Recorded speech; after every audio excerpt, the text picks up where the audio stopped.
ಈ ಬಿಜೆಪಿಯಲ್ಲಿ ನಡೀತಾ ಇರುವ ಬಣ ಬಡಿದಾಟದಲ್ಲಿ ಯಾರಿಗೆ ಅಪ್ಪರ್ ಹ್ಯಾಂಡ್, ಯಾರು ಗೆಲ್ತಾರೆ ಅಥವಾ ಯಾರು ಒಂದು ಹೆಜ್ಜೆ ಮುಂದಿಡ್ತಾರೆ ಅನ್ನೋದು ಈ ಕ್ಷಣದವರೆಗೂ ಕೂಡ ಕ್ವೆಶ್ಚನ್ ಮಾರ್ಕ್ ಆಗೇ ಉಳಿದಿದೆ.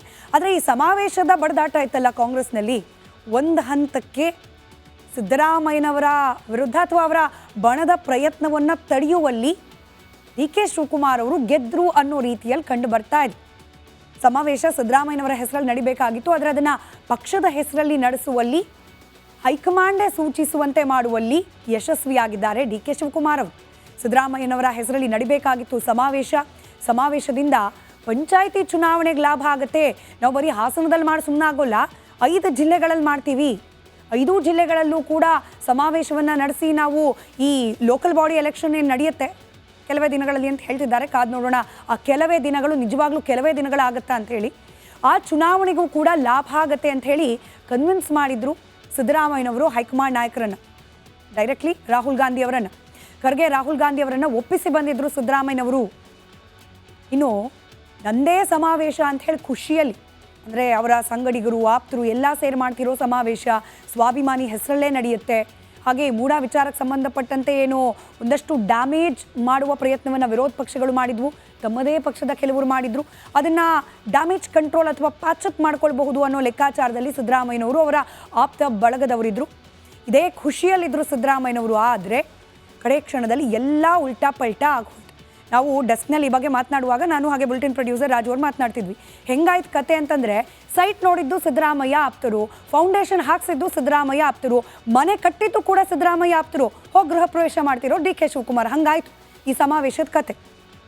ಹೋದ್ರು ಯತೀಂದ್ರ ಅವ್ರ ನೇತೃತ್ವದಲ್ಲಿ ಎಲ್ಲಿ ಸಮಾವೇಶ ಮಾಡಬೇಕು ಅಂತ ಹೇಳಿ ಸ್ಥಳ ಪರಿಶೀಲನೆ ಮಾಡ್ಕೊಂಡು ಬಂದರು. ಸಿದ್ದರಾಮಯ್ಯ ಆಪ್ತ ಶಾಸಕರು ಸಚಿವರೆಲ್ಲ ಕುತ್ಕೊಂಡ್ಬಿಟ್ಟು ಪಾರ್ಟಿ ಆಫೀಸಲ್ಲಿ ಬ್ಲೂ ಪ್ರಿಂಟ್ ರೆಡಿ ಮಾಡಿದ್ರು. ಹಿಂಗೆ ಇರಬೇಕು ಸಮಾವೇಶ, ಇಷ್ಟೇ ಜನ ಸೇರಬೇಕು, ಇಂಥವರೇ ಸ್ವಾಗತ ಭಾಷಣ, ಇಂಥವರೇ ವಂದನಾರ್ಪಣೆ ಎಲ್ಲ ರೆಡಿಯಾಗಿ ಹೋಗಿತ್ತು. ಕಡೇ ಕ್ಷಣದಲ್ಲಿ ಡಿ ಕೆ ಶಿವಕುಮಾರ್ ಅವರು ಇದು ಪಾರ್ಟಿ ಸಮಾವೇಶ ಅಂತ ಹೇಳಿಸುವ ಮೂಲಕ ಹೋಗಿ ಗೃಹ ಪ್ರವೇಶ ಮಾಡೋ ಥರದಲ್ಲಿ ಒಂದು ಹಂತಕ್ಕೆ ತೆಗೆದುಕೊಂಡು ಬಂದರು ಈ ಒಂದು ಸಮಾವೇಶದ ಜಟಾಪಟಿಯನ್ನು. ಹೈಕಮಾಂಡ್ ಮಟ್ಟದಲ್ಲೇನೆ ಸಿದ್ದರಾಮಯ್ಯನವರಿಗೆ ಬ್ರೇಕ್ ಹಾಕುವಲ್ಲಿ ಕನಕಪುರದ ಬಂಡೆ ಯಶಸ್ವಿಯಾಗಿದ್ದಾರೆ. ಸಿದ್ದು ಬದಲಿಗೆ ಕಾಂಗ್ರೆಸ್ ಹೆಸರಲ್ಲಿ ಸಮಾವೇಶ ನಡೆಯುತ್ತೆ. ಸಿದ್ದರಾಮಯ್ಯನವರ ಪ್ರಾಬಲ್ಯ ಅಲ್ಲ, ಕಾಂಗ್ರೆಸ್ ಪಕ್ಷಕ್ಕೆ ಪ್ರಾಬಲ್ಯಕ್ಕೋಸ್ಕರ ಸಮಾವೇಶವನ್ನು ನಡೆಸಬೇಕು ಅಂಥೇಳಿ ನಿರ್ಧಾರ ಮಾಡಲಾಗಿದೆ. ಸಮಾವೇಶದ ರೂಪುರೇಷೆನೇ ಆ ಮೂಲಕ ಬದಲಾಗಿ ಹೋಗಿದೆ. ಇದಕ್ಕೆ ಕಾರಣವಾಗಿರುವವರು ಡಿ ಕೆ ಶಿವಕುಮಾರ್. ಯಾವಾಗ ಡಿ ಕೆ ಶಿವಕುಮಾರ್ ಅವರು ಇವತ್ತೊಂದು ಸಭೆ ಕರೆದ್ರು, ಬನ್ರಪ್ಪ ಅದೇನು ಸಮಾವೇಶ ನಾನು ನೋಡ್ತೀನಿ, ಅದೇನೇನು ಪ್ಲಾನಿಂಗ್ ಮಾಡ್ಕೊಂಡಿದ್ದೀರಿ, ನಂದು ಕಾಂಟ್ರಿಬ್ಯೂಷನ್ ಇರುತ್ತೆ, ಎಲ್ಲರೂ ಸೇರಿ ಮಾಡೋಣ ಅಂಥೇಳಿ ಮೀಟಿಂಗ್ ಕರೆದ್ರು. ಆದರೆ ಈ ಮೀಟಿಂಗ್ನಿಂದ ಸಿದ್ದರಾಮಯ್ಯ ಆಪ್ತರು ದೂರ ಉಳ್ಕೊಂಡ್ರು.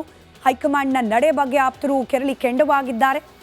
ಸಮಾವೇಶವನ್ನು ನಡೆಸಬೇಕು ಅಂಥೇಳಿ ಯಾರೆಲ್ಲ ಮುಂದಾಗಿದ್ರಲ್ಲ, ಕೆ ಎನ್ ರಾಜಣ್ಣ, ಮಹದೇವಪ್ಪನವರು, ವೆಂಕಟೇಶ್ ಅವರು, ಜಾರ್ಜ್, ಇವರೆಲ್ಲರೂ ಕೂಡ ಸಿದ್ದರಾಮಯ್ಯನವರ ಆಪ್ತ ಬಳಗದಲ್ಲಿ ಏನು ಗುರುತಿಸ್ಕೊಂಡು ಸಮಾವೇಶ ಮಾಡಲಿಕ್ಕೆ ಓಡಾಡ್ತಾ ಇದ್ರು.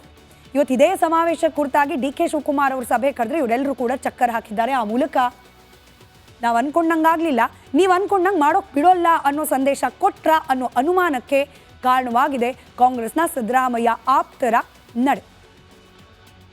ಇದು ಬಿಜೆಪಿ ಹಾಗೆ ಕಾಂಗ್ರೆಸ್, ಒಂದು ಆಡಳಿತಾರೂಢ ಪಕ್ಷ, ಇನ್ನೊಂದು ವಿರೋಧ ಪಕ್ಷ. ಇದೆರಡೂ ಪಕ್ಷಗಳಲ್ಲಿ ನಡೀತಾ ಇರುವ ಆಂತರಿಕ ಬೇಗುದಿಯ ಚಿತ್ರಣ. ಹಿಂದೂ ಹುಲಿ ಜೊತೆ ಹೊನ್ನಾಳಿ ಹೋರಿ ಬಾಯಿ.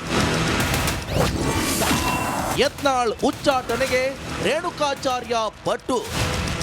ರಾಜ್ಯ ಬಿಜೆಪಿಯಲ್ಲಿ ಯತ್ನಾಳ್ ಬಿವೈ ವಿಜೇಂದ್ರ ಬಣದ ಮಧ್ಯೆ ಪ್ರತಿಷ್ಠೆಯ ಫೈಟ್ ನಡೀತಾ ಇದ್ದು, ವಿಜೇಂದ್ರ ಆಪ್ತರು ಯತ್ನಾಳ್ ಉಚ್ಚಾಟನೆಗೆ ಪಟ್ಟು ಹಿಡಿದಿದ್ದಾರೆ. ನಿನ್ನೆ ಅಷ್ಟೇ ರೇಣುಕಾಚಾರ್ಯ ಟೀಮ್ ಚಾಮುಂಡಿ ಸನ್ನಿಧಿಯಲ್ಲಿ ದುಷ್ಟ ಸಂಹಾರ ಆಗುತ್ತೆ ಅಂದಿದ್ರು. ಇಂದು ಬೆಳಗ್ಗೆ ಯಡಿಯೂರಪ್ಪ ಮನೆಗೆ ಭೇಟಿ ನೀಡಿ ಮಹತ್ವದ ಸಭೆ ನಡೆಸಿದ್ದು, ರೆಬಲ್ ನಾಯಕನಿಗೆ ಗೇಟ್ ಪಾಸ್ ನೀಡುವಂತೆ ಪಟ್ಟು ಹಿಡಿದಿದ್ದಾರೆ. ಕಲ್ಲಂಗಡಿ ಹೊಲದ ಕತೆ ಹೇಳಿದ ರೇಣುಕಾಚಾರ್ಯ, ಯಡಿಯೂರಪ್ಪಗೆ ಟ್ರೋಲ್ ಮಾಡಿದ ಯತ್ನಾಳ್. ಕಾರ್ಯಕರ್ತರು ಮುಖಂಡರು ಭಾವನೆಗಳು ಹೇಳಿದ್ರು, ಆ ಭಾವನೆಗಳನ್ನು ವ್ಯಕ್ತಪಡಿಸೋದಕ್ಕೆ ನಾವು ಬರ್ತೀವಿ ಅಂತ ಹೇಳಿದ್ವಿ, ಉಪಹಾರ ಮಾಡಿದ್ವಿ. ನಾವು ಹೇಳಿದ್ನಲ್ಲ, ಕುಂಟ ಕಲ್ಲಂಗಡಿ ಹೊಲ ಕಾದಂಗೆ ಅಷ್ಟೇ. ಅವರು ಎದ್ರಾಳಲ್ಲ ಅಂತ ಹೇಳ್ತಾರೆ. ಎಲ್ಲಿದೆ ಶಕ್ತಿನಿಲ್ಲ ಅವರಿಗೆ, ಎಲ್ಲಿದೆ ಶಕ್ತಿ? ಶಾಸಕರು ಮತ್ತು ನಿಮ್ಮ ವಿರೋಧಿಗಳು ಯಡಿಯೂರಪ್ಪ ಬೆಂಬಲಿಗರು ಅವ್ರಿಗೆ ಇವತ್ತು ನಿಮ್ಮನ್ನು ಉಚ್ಚಾಟನೆ ಮಾಡಬೇಕು, ಇಲ್ಲದ್ರೆ ನಾವು ಮನೆ ಬಿಟ್ಟು ಎದ್ದು ಹೋಗಲ್ಲ ಅಂತ ಹೇಳಿ ಭಾಳ ದೊಡ್ಡ ಅನಾಹುತ. ಎಂದು ಕೇಳಿದ ಮನೆ ಬಿಟ್ಟೇ ಹೋಗೋದಿಲ್ಲ ಅಂದ್ರೆ ಹೆಂಗೆ ಪಾಪ ಯಡಿಯೂರಪ್ಪ ಮಕ್ಕೋಬೇಕು ಬೇಡ ಮನೆ. ನೀವು ಹಿಂಗೆಲ್ಲ ಕೇಳ್ಬಿಟ್ರೆ ಏನು ಮಾಡ್ಬೇಕ ನಾವು ನಮ್ದು ಎದಿ ಹೊಡಿತೀವಿ. ಹಾಂ, ಮನೆ ಬಿಟ್ಟು ಹೊರಗೆ ಹೋಗೋದಿಲ್ಲ ಅಂದ್ರೆ ಭಾಳ ನೋವಿನ ಸಂಗತಿ, ಭಾಳ ಕಣ್ಣೀರು ಬರ್ಲಾಕತ್ತ. ನಾನು ಮುಂದೊಂದು ದಿನ ಸಿಎಂ ಆಗ್ತೀನಿ.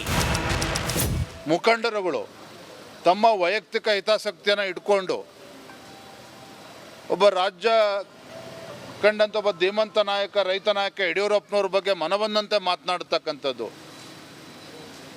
ಅಥವಾ ಇನ್ನು ಕೆಲವರು ಯತ್ನಾಳವರ ಮೇಲೆ ಹೆಗಲ ಮೇಲೆ ಅವ್ರ ಮೇಲೆ ಹೊತ್ತು ಗನ್ನನ್ನು ಇಟ್ಟು ಗುಂಡು ಹಾರಿಸ್ತಕ್ಕಂಥ ಪ್ರಯತ್ನ ಕೆಲವರೇನು ಮಾಡ್ತಾ ಇದ್ದಾರೆ. ಇದು ಯಾವುದು ಕೂಡ ಪಕ್ಷಕ್ಕಂತೂ ಒಳ್ಳೇದಾಗೋದಿಲ್ಲ. ಯತ್ನಾಳ್ ಉಚ್ಚಾಟನೆ ಮುಂದೆ ಏನು ಯತ್ನಾಳ ಭವಿಷ್ಯ ಏನೋ ವಿಚಾರ ಮಾಡಿ. ನಾನು ನಂಬರ್ 1 ಆಗ್ತೀನಿ ಕರ್ನಾಟಕ. ನೀವು ಬರ್ಕೊಂಡು ಇಟ್ಕೋರಿ. ಅವಾಗ ನಿಮ್ಮ ಮಾಧ್ಯಮದವ್ರು ಎಲ್ಲರೂ ಕರೆದು ಹೇಳ್ತೀನಿ. ಅವಾಗ ನೀವು ಕರಿತೀರಲ್ಲ, ನಾನು ಮುಖ್ಯಮಂತ್ರಿ ಆದ್ಮೇಲೆ ನಮ್ಮ ಚಾನಲ್ಗೆ ಬರ್ರಿ, ನಿಮ್ಮ ಚಾನಲ್ ನಿಮ್ಮ ಯಾವ ಚಾನಲ್ಗೆ ಬರೋದಿಲ್ಲಪ್ಪ, ನೀವು ಉಚ್ಚಾಟನೆ ಮಾಡ್ಲಿಕ್ಕೆ ಹೆಚ್ಚು ಪ್ರೆಷರ್ ನೀವು ಮಾಧ್ಯಮದವ್ರು ಮಾಡಿರಿ. ನಾನು ನೋಡ್ರಿ ರಾಜ್ಯದಾಗ ನಾನು ನಂಬರ್ 1 ಆಗವನೇ. ನೀವೇನು ನಮ್ಮ ಪರವಾಗಿ ಬರೀರಿ, ಬೇಕಾದ್ರೆ ಬಿಡ್ರಿ. ಹೊನ್ನಾಳಿ ಹೋರಿಗೆ ಟಕ್ಕರ್ ಕೊಟ್ಟ ಹುಲಿ. ಇಂಥ ಕರಿಗಳಿಗೆಲ್ಲ ಜಗ್ಗಿಲ್ಲ. ನಾನು ಹಳ್ಳಿ ಐದ, ನಾನು ನಾಟಿ ಹಸು, ಹಳ್ಳಿಯಿಂದ ಬಂದಿರ್ತಕ್ಕಂಥವನು, ನನಗೆಲ್ಲವೂ ಗೊತ್ತಿದೆ.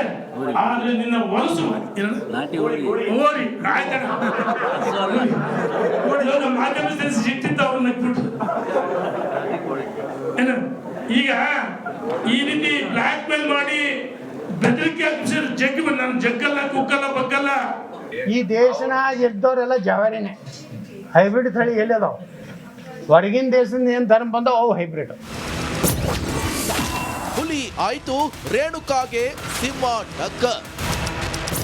ಯಾರೋ ಅಪ್ರಸ್ತುತ ವ್ಯಕ್ತಿಗಳು, ಜನರಿಂದ ತಿರಸ್ಕೃತವಾಗಿ ತಿಪ್ಪೆ ಸೇರಿರುವಂತಹ ಕೊಳೆತು ನಾರ್ತಿರುವಂಥ ವ್ಯಕ್ತಿಗಳು ಏನೋ ಮಾತಾಡ್ತಿರ್ತಾರೆ. ಅವರ ವ್ಯರ್ಥ ಆಲಾಪನೆಗೆ ನಾನು ಉತ್ತರ ಕೊಡಕ್ಕೆ ಹೋಗಲ್ಲ. 2023ರಲ್ಲಿ ಕಾಂಗ್ರೆಸ್ ಸರ್ಕಾರ ಬಂದಾಗ ಸಿದ್ದರಾಮಯ್ಯನವ್ರ ಮನೆಗೆ ಹೂಗುಚ್ಚ ಹಿಡ್ಕೊಂಡು ಓಡೋಗಿದ್ದ ವ್ಯಕ್ತಿ ಯಾರು? ಅದಾದ ನಂತರ DK ಶಿವಕುಮಾರ್ ಮನೆ ಬಾಗಿಲಿಗೆ ಹೋಗಿ ಮನೆ ಬಾಗಿಲು ಕಾಯಕ್ಕೆ ಹೋದವ್ರು ಯಾರು? ಆಯ್ತಪ್ಪ, ಪೇಪರ್ ಸಿಂಹ ನಮ್ಮ ಕ್ಷೇತ್ರದಲ್ಲಿ ನಮಗೆ ಸಾಮರ್ಥ್ಯ ಇದೆ, ನಮ್ಮದೇ ಆದ ಸಂಘಟನೆ ಇದೆ, ನಮಗೆ ವರಿಷ್ಠರು ಟಿಕೆಟ್ ಕೊಟ್ಟಿದ್ರು, ಯಾವುದೋ ಕಾರಣಕ್ಕೂ ಸೋತಿದ್ವಿ. ಒಳ ಮೀಸಲಾತಿ ಬೇರೆ ಬೇರೆ ತಪ್ಪುಗಳಿಂದ ನಮ್ಮ ತಪ್ಪುಗಳಿಂದ ನಾವು ಸೋತಿದ್ರು. ಏನು ಹೇಳ್ತೀನಿ, ನಮ್ಮನ್ನು ಜನ ಸೋಲಿಸಿಲ್ಲ, ನಮ್ಮನ್ನು ಜನ ತಿರಸ್ಕಾರ ಮಾಡಿಲ್ಲ, ನಮ್ಮನ್ನು ತಿಪ್ಪೆಗೆಸಲ್ಲ. ನಾವು ಇವತ್ತು ರಾಜಕೀಯವಾಗಿ ಸಕ್ರಿಯವಾಗಿದ್ದೀವಿ. ನಾವು ಸೋತರು ಅಂದ ತಕ್ಷಣ ರಾಜಕೀಯ ಮುಗಿದೋಗಿದ್ದ? ನಮಗೆಲ್ಲ ಸಾಮರ್ಥ್ಯ ಇದೆ, ಜನ ಇವತ್ತು ನಮ್ಮನ್ನು ಇಷ್ಟಪಡ್ತಾರೆ. ಆದರೆ ನಿಮ್ಮಂಗೆ ಪೇಪರ್ ಸಿಂಹ ಅಲ್ಲ. ಬಿಜೆಪಿಯವರು ಪರಸ್ಪರ ಟ್ರೋಲ್ ಮಾಡೋದ್ರಲ್ಲಿ ಬ್ಯುಸಿಯಾಗಿದ್ದಾರೆ. ನೀವು ನೋಡಿ, ಎಂಜಾಯ್ ಮಾಡಿ. Bureau report, republic Kannada, Bengaluru.